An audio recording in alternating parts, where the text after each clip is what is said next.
विषय पंख में बूढ़त भोरी। स्वामिनी जी, हम तो विषय रूपी दलदल में डूब रही हैं, निकलना भी चाहें तो दलदल में और धंसना होता है, अब आप निकाल दो। करहु कृपा अब सहज किशोरी। हे किशोरी जू, सहज में करुणा वरुणालय आप कृपा करती हो, है तू की कृपाल हो, हम पर कृपा कर दो, क्योंकि हम में कोई साधन नहीं, हम तो विषय पंख में डूब रहे हैं, विषय रूपी दलदल में धंस रहे हैं। जहां देखो तो भूरी सखी आकांक्षा करती हुई पाई जाती हैं। तो क्या भूरी सखी को श्री जी मिली नहीं क्या? इसी के ऊपर पद है, बोले मन मेरो भूरी सखी। समझना, प्राय ये विकल ही रहती, जो पद देखो हाय हाय स्वामिनी जो कब मिलोगी कब। तो ऐसा लग सकता है किसी को कि भूरी सखी इतनी विकल है, श्री जी मिली नहीं। पद देखो, शब्द में पकड़ना, शब्द में स्थिति झांकने को मिलती है महापुरुषों की, ऐसे नहीं पहचाना जा सकता। उनके शब्द में बैठ करके जाओ तो पता चलेगा हृदय में क्या स्थिति है। मन मेरो रहे प्रेम रस छाको, भूरी सखी के। कोई ये मत समझना कि भूरी सखी प्रियालाल से एक सेकेंड के लिए भी अलग है। प्रेम रस छाको का परिचय क्या है? तन मन के बिछुरे नहीं, चाह बढ़े दिन रैन, कबहु संजोग न मानही, देखे भरी भरी नैन। नेत्र भर के प्रतिपल रूप पान करते हुए, निरंतर समीप रहते हुए भी ऐसा आभास होता है कभी मिले नहीं, और वो मिलने की छटपटाहट, ये प्रेम। मन मेरो रहे प्रेम रस छाको। कहां है तुम्हारा मन? बोले बिरमय मंजुल कुंज निकुंजन माही, तट न तजय यमुना को, मन मेरो रहे प्रेम रस छाको। मेरा मन प्रेम रस से तृप्त है, छका हुआ है, हर समय कुंज निकुंजों में प्यारी जी की चरणों के पीछे डोलता है, और कहीं यमुना का पावन पुलिन नहीं छोड़ता। और रीझी रीझी के तन मन वारों, देखत रूप छटा को। प्रतिपल अपने आराध्य देव युगल सरकार की रूप माधुरी देखकर अपने तन मन बलिहार करता रहता हूं। स्थिति देखो, हिली मिली डोलत मेरी भोरी की सोरी, ये लाल बिहारी बांको। बांके बिहारी के साथ मेरी स्वामिनी जी गलवैया दिए हुए डोल रहे, मैं उनके पीछे पीछे। रीझी रीझी के तन मन वारों, देखत रूप छटारी, मन मेरो रहे प्रेम रस छाको। मेरा मन प्रेम रस में छका है। उपासक की जो विरह अवस्था होती है, वो मिलन में अमिलन। उपासक की क्या, उपास्य देव की देख लो। श्री स्वामी हरिदास जी महाराज वर्णन करते बांके बिहारी जी की स्थिति। बांके बिहारी जी महाराज कह रहे, प्यारी जू जब जब देखो तेरो मुख, तब तब नयो नयो लागत, ऐसो भ्रम होत देखो न कबहूरी, दुति को दुति लेखनी न कागत। ऐसा भ्रम होता है कि मैंने कभी आपको नहीं देखा, यद्यपि अनसन पर भुज दिए बिलोकत, इंदु बदन विबियोर, करत पान रस मत परस्पर लोचन प्रसिद्ध चकोर। प्रतिपल गलभैया दिए हुए एक दूसरे की चंद्र चकोर की भांति रूप माधुरी का पान करते रहते हैं, फिर भी ऐसा लगता है दो आदिनांत विलास करें, तो लाल प्रिया में भई न चिन्हारी। आज तक पहचान नहीं हो पाई प्यारी जी और प्यारी जी की। कौन है ये? प्रतिक्षण वर्धमान प्रेम है ये, जो पहचान नहीं होने देता, ये जो अनुभव नहीं होने देता कि मैं भर नेत्र अपनी प्यारी जी को देख लिया। इसीलिए भोरी सखी हर समय विलपती रहती है। यद्यपि उनके सामने प्रिया प्रीतम है, उनके समीप प्रिया प्रीतम है, उनके हृदय में प्रिया प्रीतम है, उनका मन हर समय कुंज निकुंज जो यमुना के पावन पुलिन तट पर विराजमान है, वहां गलबैया दिए हुए विचरण करते हुए बांके बिहारी और लाडली के साथ ही रहता है। पर वो विकल रहता है, प्रेम विकल रहता है। प्रेम में कभी पूर्णिमा नहीं होती, प्रेम में कभी प्यास नहीं बुझती, हर समय प्यास बढ़ती रहती है, लोचन त्रसित चकोर। पर यह प्रेम की स्थिति तब आती है जब वैराग्य हो। बिना विराग के अनुराग जागृत नहीं हो सकता, ये दृढ़ गांठ बांध ले। भजन में तन्मयता है तो आप ये पकड़ पाओगे।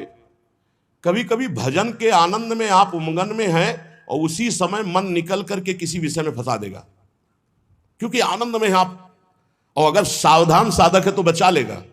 नहीं तो कई दिन का अंतराय पड़ सकता है उस आनंद में स्थित होने के लिए, कि जब आनंद में एकदम ऐसा झूम रहा है उसी समय वो किसी विषय में ऐसा जाकर फंसा देगा कि कई दिन तक वो आनंद पुनः लौट करके नहीं आया। साधक का जब भजन सही चले तो बहुत ही सतर्क, सावधान और उदासीन।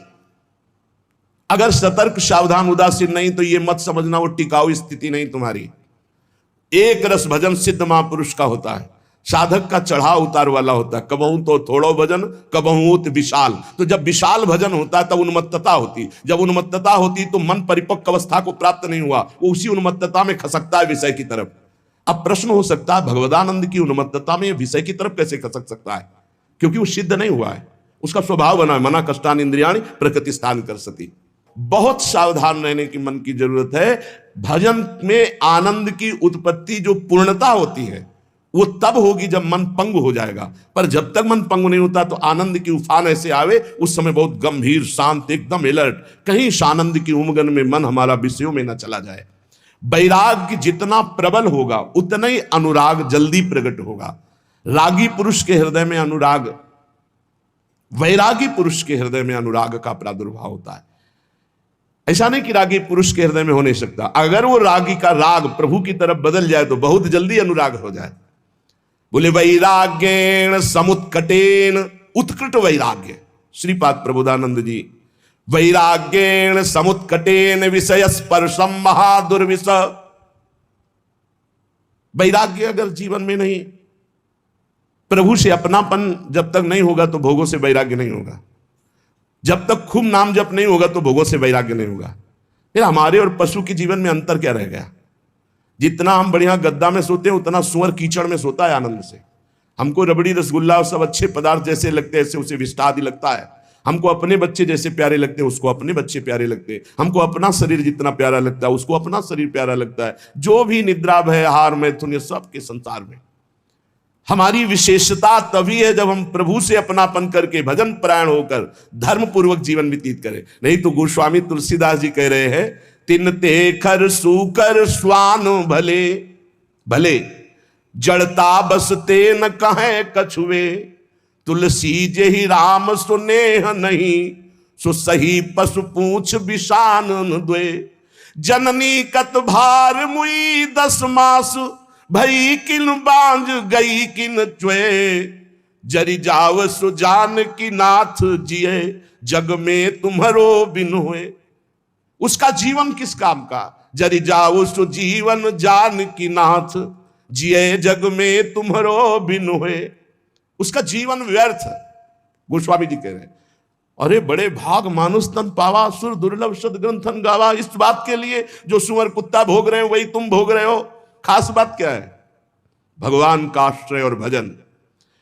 गोस्वामी जी कहते हैं, जिनको भगवान नाम जप में रुचि नहीं, भगवान की शरणागति नहीं, वो सचमुच पशु से भी गिरे हुए हैं। तिनते खर सूकर स्वान भले, श्रेष्ठ, अच्छे, उस मनुष्य से जो मनुष्य देह को कहा गया है देव दुर्लभ, दुर्लभो मानुषो देहो।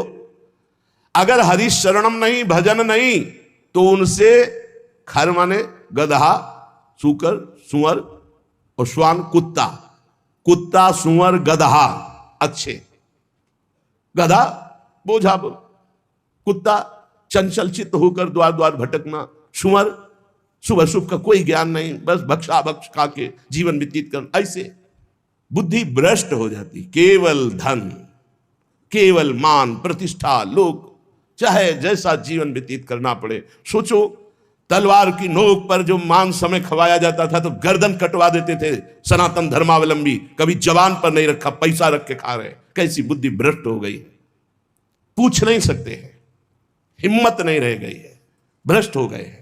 उनको लगता है मैं बलवान हो जाऊंगा, मैं धनवान हो जाऊंगा, ये सब निकृष्ट पदार्थ भक्षण करके। तिनते खर सूकर स्वान भले, गधा, सुअर, कुत्ता अच्छे, क्योंकि वो अपने कर्मों को भोग कर ऊपर उठ रहे हैं। और ये बिना पूंछ और बिना सींग का पशु ऐसे पशुवत राक्षसी आचरण करके निम्न योनियों की तरफ जा रहा है।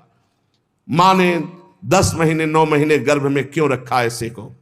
बांझ क्यों ना हो गई? गर्भ श्राव क्यों नहीं हो गया, गर्भ गिर क्यों नहीं गया ऐसे का जो भगवान का नहीं हुआ, राष्ट्र का नहीं हुआ, धर्म का नहीं हुआ, भजन का नहीं हुआ। ऐसा मानव जीवन व्यर्थ है। जरि जाओ सु जीवन जानकी नाथ जिए जग में तुम्हारो बिन होए। हे प्रभु, संसार में जो जीव तुम्हारा नहीं हुआ उसका जीवन व्यर्थ है, व्यर्थ है। वो काम क्रोध लोभ मोह मद इनसे मत्सर, इनसे जलता रहेगा, जल जाएगा। चाहे जितना वैभव हो, गजबाजी घटा भले भूरी भटा, बनिता सुत भौह तक सब वै, धरनी धनु धाम शरीर भलो, सुरलो कहु चाय इह सुख स्वय। सब फोकट साटक है तुलसी, अपनो न कछु सपनो दिन द्वे। जरि जाऊ सु जीवन जान की नाथ जिए जग में तुम्हारो बिन होए। गोस्वामी जी के समय हाथी घोड़े की सवारियां विशेष महानता मानी जाती थी। अब तो कार वाला समय है। अच्छे अच्छे वीर अंग रक्षक हैं, पृथ्वी धन घर शरीर सब इतना सुंदर वैभव की देवता भी ललचाए हैं। गोस्वामी तुलसीदास जी कहते हैं ये बढ़ एक से एक बढ़कर जो सब सुख उसके पास है, पर उसने भगवान को अपना नहीं माना, एक दिन भी सत्संग भजन नहीं किया, तो मरेगा तो नरक जाएगा, जीवन व्यर्थ चला गया। हे जानकी नाथ, आपके बिना जिसका जीवन गया वो जलाने योग्य जीवन। जरि जाओ सु जीवन जानकी नाथ जिए जग में तुम्हारो वैराग्य। ये भोग हमारे समय को नष्ट करते हैं, सार्थक नहीं करते। वैराग्येण समुत्कटेन विषय स्पर्शम महादुर्विष। ऐसा वैराग्य कि जैसे कांटे का तुम्हें साल उड़ाया जाए, जिनमें छोटे छोटे लोहे के कांटे जड़ दिए जाए, अब असह्य नहीं हो जाएगा, हटाओ इसे। ऐसे नहीं कोमल वसन सुहावे है, नहीं खान पान ते भावे है, सब विषय लगे ते खा रहा है, हर यासिक का मग्न आ रहा है। एकमात्र भगवत प्रीति के लिए व्याकुलता, और जो मिला सो शरीर पोषण के लिए धर्मयुक्त। तीव्र वैराग्य का जिसके हृदय में प्रादुर्भाव होता है, तीव्र वैराग्य, सच्चा ज्ञान। अगर सत्संग नहीं सुना जाए तो चाहे जहां रह जाए बुद्धि भ्रष्ट हो जाती है। कल की चर्चा थी, गोस्वामी जी ने जोग विराग तीर्थ यज्ञ सबका कि इनसे भगवत प्राप्ति देख लो। आप प्रभु के दास होकर के संसारिक भोगों का महत्व जागृत हो गया। क्या हुआ? अरे ये भोग तो रुपया पैसा तो उनके पीछे मारे घूम रहे जो घोर विषयी, जानते नहीं रामकृष्ण हरि कौन है, जानते ही नहीं भैया रामकृष्ण हरि कौन है। और एक कुबेर हैं जिनके यहां 9 निधियां अष्ट सिद्धियां संपत्ति ऐसे मारी घूमती है जैसे किसान के यहां गेहूं मारा घूमता है, ऐसे उनके यहां हीरा जवाहरात रतन सब कुबेर। ऐसे भगवान अनंतो कुबेर के स्वामी, क्योंकि अनंत ब्रह्मांड है, ये तो एक लोक के स्वामी कुबेर है। ब्रह्मांड निकाया निर्मित माया रोम रोम प्रतिवेद कहे, तो हर ब्रह्मांड के कुबेर है। गर्ग संहिता में चर्चा आती है, जब ब्रह्मा जी गए और सखी से कहा कि प्रभु से कह दो ब्रह्मा जी आए, तो बोले कौन लोग के ब्रह्मा आए हो? बोले और भी है क्या? बोले लाइन लगी आओ तुम्हें दिखावे। तो दिखाया 1000 मुख वाले ब्रह्मा, 100 मुख वाले ब्रह्मा, ब्रह्म ही ब्रह्मा। तो बोले अपना पूरा परिचय बताओ।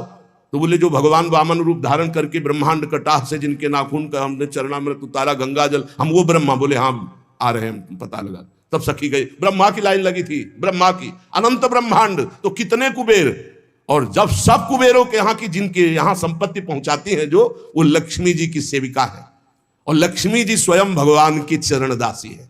ऐसे भक्त होकर, ऐसी भक्ति का अवलंबन लेकर भला कोई ऐसा। इसीलिए जब तक भगवान का आश्रय और भजन नहीं, बिल्कुल कोई भी हो, वो जीवन व्यर्थ है, कहीं भी हो। सच्ची मानिएगा, हृदय से कह रहा हूं, अगर नाम जप नहीं करोगे, भगवान का आश्रय नहीं लोगे, तो ऐसी हवा है माया की तुम्हें कोई नहीं बचा सकता। वो आपसे ऐसे आचरण, ऐसी क्रियाएं करा देगी जिस, अगर भगवान के आश्रित हो, चूक हो भी जाती है, निंदा हो भी जाती है, अपमान हो भी जाता है, तो एक शब्द याद रखो, नामे भक्ता प्रणश्यति। भगवान कह रहे मेरे भक्त का नाश नहीं हो सकता। रात न प्रभु चित चूक किए की, करत सुरत सैबार हिए की। चूक हो गई, भगवान संभाल देंगे, उनकी प्रबल प्रचंड माया है। वैराग्येण समुत्कटेन विषय स्पर्शम महादुर्विष।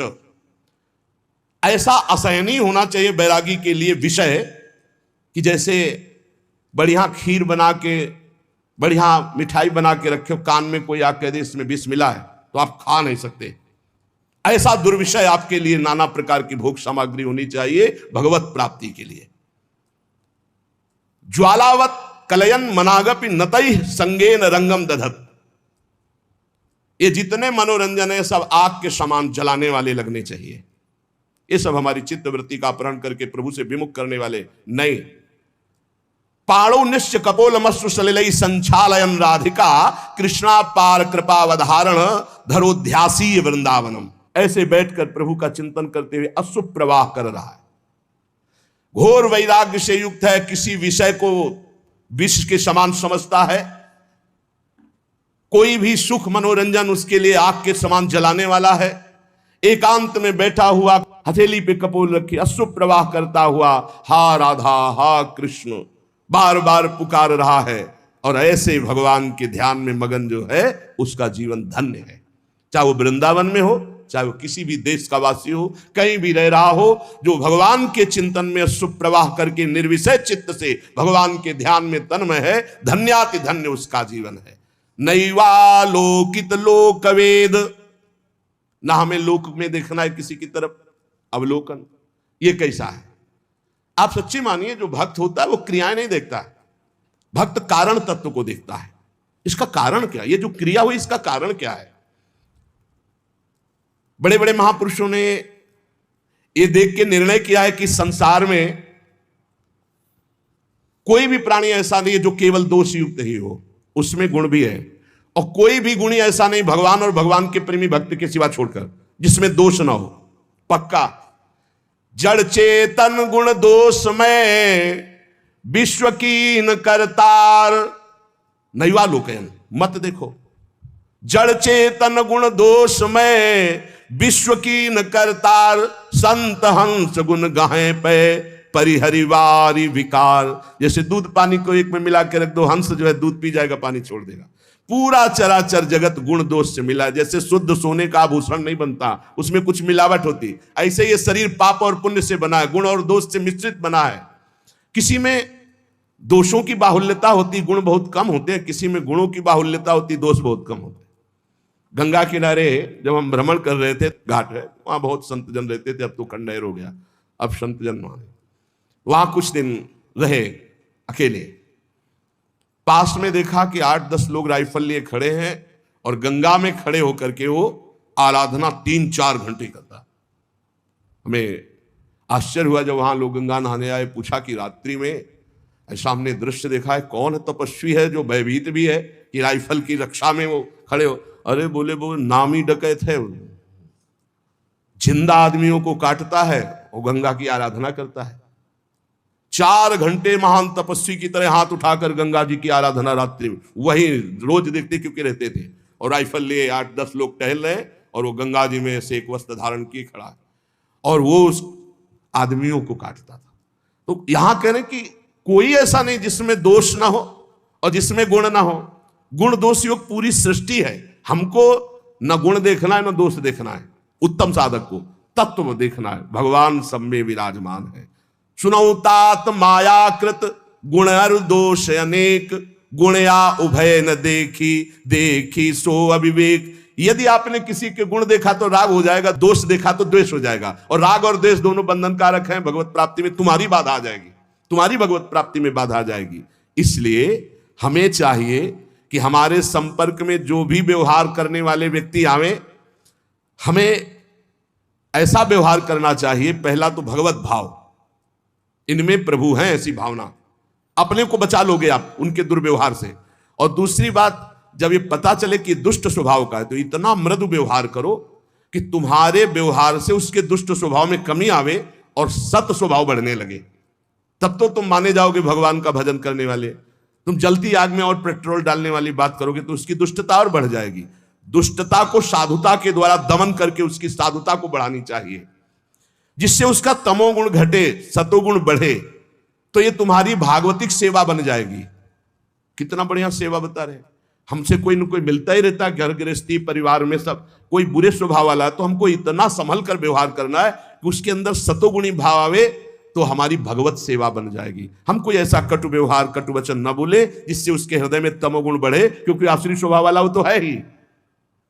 यदि हम अपने द्वारा अमृतमय वचन से, निर्दोष चेष्टा से, नम्र भाव से व्यवहार करेंगे तो ये भगवत सेवा बन जाएगी और इसका प्रभाव उसके हृदय में निश्चित पड़ेगा। निराश मत हो किसी भी स्थिति में। अगर परमार्थ में निराशा, भोगों में तो निराशा कर लो, जगत में निराशा कर लो, लेकिन परमार्थ में निराशा नहीं होनी चाहिए। पता नहीं मैं प्रयास कर रहा हूं इसका सुधार हो कि ना, पता नहीं मैं अपना प्रयास कर रहा हूं मेरा सुधार हो कि ना, पता नहीं जो भजन कर रहा हूं इससे सुख मिले कि नहीं, पता नहीं भगवान मुझे जान रहे हैं कि नहीं कि मैं उनका भक्त हूं। किसी भी तरह का संशय मत करो। परमार्थ में निराशा ठीक नहीं है और स्वार्थ में निराशा बहुत ठीक है। स्वार्थ में आशा ठीक नहीं है, व्यवहार में आशा ठीक नहीं, परमार्थ में निराशा ठीक नहीं है। स्वार्थ में नैराश्यम परमम सुखम, आशा ही परमम दुखम, नैराश्यम परमम सुखम। और परमार्थ में निराशा ठीक नहीं है। नहीं भगवान मिलेंगे, नहीं मैं सब दोषों पर विजय प्राप्त करूंगा, नहीं मैं प्रयासरत हूं इसका परिवर्तन निश्चित होगा, नहीं जो अभी परिस्थिति चल रही इस परिस्थिति का परिवर्तन करके रहूंगा, ये आशा इधर ठीक है और भोगों की तरफ निराशा ठीक है। यदि हमारे हृदय में निराशा आ गई परमार्थ से तो फिर पतित हो जाएंगे। निराशा ना आने पावे भगवत मार्ग में। किसी भी स्थिति में अगर निराशा आ रही हो तो फौरन किसी संत महात्मा से मिलो।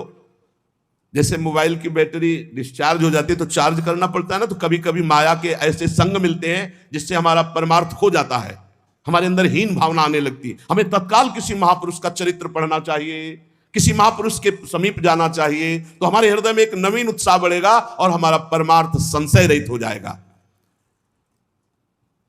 सठ सुधरें सतसंगति पाई। बड़े से बड़े दुष्ट साधु संग से सुधर जाते हैं। हमें प्रयास रखना चाहिए हमारे आसपास जो वातावरण दुष्टता का हो तो निराश ना हो, उसे सुधारने का प्रयास करे, और ना सुधरे तो भगवत भाव कर ले, अपना भाव ना बिगड़ने पावे। मनुष्य जीवन बहुत दुर्लभ जीवन है, पर इसमें सबसे ज्यादा घाटा है कि कोई ठिकाना नहीं कब तक जिएंगे, कभी भी मर सकते हैं। दुर्लभो मानुषो देहो पर देहिनाम क्षणभंगुरा, एक क्षण में नष्ट हो जाने वाला है। देहिनाम क्षणभंगुरा, किसी भी क्षण, जैसे पानी का बुलबुला है कभी फूट सकता है, जैसे पत्ते में लटकती हुई बूंद कभी टपक सकती है, जैसे अंजुली का पानी कभी खत्म हो सकता है, चाहे जितना कस के बांधो। संसार को मोह माया ने फंसा करके भगवान से विमुख कर दिया, और ये मानव जीवन भगवत प्राप्ति के लिए मिला। जिसको सत्संग मिल गया अब निश्चित हो गया उसे भगवत प्राप्ति हो जाएगी। बस सत्संग छोड़ना नहीं, सत्संग पकड़े रहना। नहीं चाहे जहां तुम यमुना किनारे वास करो, झोपड़ी बना के, चाहे अहम का पोषण तुम्हारे होता रहेगा। कितने ऐसे साथ पूरा जीवन ना पाई है बिन स्वामी अकेल, विपिन बसत वैराग्य जुत, विपिन बसत वैराग्य जुत, जो लड़काई खेल। जैसे कोई बच्चा हट ठान ले ऐसे वैराग्य के बल पर हम कि भगवान की प्राप्ति कर लेंगे, नहीं नहीं, ये संबंध से प्राप्ति होती है और अहंकार गुरुजनों की कृपा से क्षीण होता है। सत्संग के बिना भगवत प्राप्ति असंभव है। आज तक किसी को भी भगवत प्राप्ति हुई तो सत्संग से हुई। जब सत्संग मिले तो समझ लेना चाहिए मेरा भगवत प्राप्ति का पास हो गया, ये सत्संग। और सत्संग मिलने के बाद जब भजन में रुचि बने तो समझना चाहिए सत्संग मिला है। अगर भजन में रुचि नहीं तो सत्संग नहीं है, फिर सत्संग नहीं। बहुत बढ़िया सुंदर वर्णन कर महापुरुष है। मनुष्य जीवन बड़ा दुर्लभ है पर क्षणभंगुर है, कभी भी नष्ट हो सकता है। इसमें माया ने नाना प्रकार के भोग और मोह में फंसाकर भगवान से जीव को विमुख करके दुर्गति ही की है। जिसको सत्संग मिला उसको सदगति हुई। बड़े भाग पाई सत्संगा और बिना ही प्रयास हो ही भवभंगा।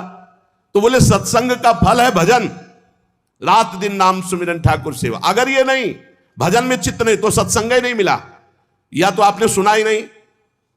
पारस तो समीप है, स्पर्श नहीं हुआ तो लोहा सोना नहीं बनेगा। आप सत्संग में गए और सो गए, या प्रपंच या अन्य चिंतन और दोष दर्शन, तो भी सत्संग नहीं हो। सत्संग श्रोता सोई परम सुजान सुनत चित्त रति करे। श्रोता वही जो जाग कर वक्ता की तरफ देखता रहे और उसके वचनों का मनन करके जीवन में उतारे। ध्यान के द्वारा सत्संग के एक एक शब्द का बड़े बड़े महापुरुषों के वचन चयन करके आपको सुनने को मिल रहे हैं, जो हर ग्रंथों में आपको नहीं खोजना पड़ेगा। खोजे खोजाए एकदम, पिने पिलाए एकदम दूध है, पान कर लो। सब दोषों का नाश सत्संग से हो जाता है, सब दोषों का नाश। रोज अपनी कमी महसूस होती है सत्संग में, रोज ऐसा लगता है सत्संग मेरे लिए ही हो रहा है। सच्ची बात मानिए, अपने लोग जो सत्संग कथन श्रवण करते हैं तो रोज लग रहा है कि ये कमी तो मेरे में है, ये कमी तो मेरे में। संपूर्ण दोषों से रहित सत्संग कर देता है। संसार के ये भोग देखने में लुभावने सुहावने लगते हैं, लेकिन ये मीठे लड्डू जहर भरे हैं। कुछ नहीं, कुछ नहीं है, किसी भी भोग में कुछ नहीं। पूरा जीवन जो गृहस्थ धर्म से युक्त है, आप लोग बोलो आपके पास क्या मिला, पूरे जीवन में क्या मिला? क्या है तुम्हारे पास? है क्या तुम्हारे पास जो इस मृत्यु लोक से भगवत धाम ले जाओ? है क्या?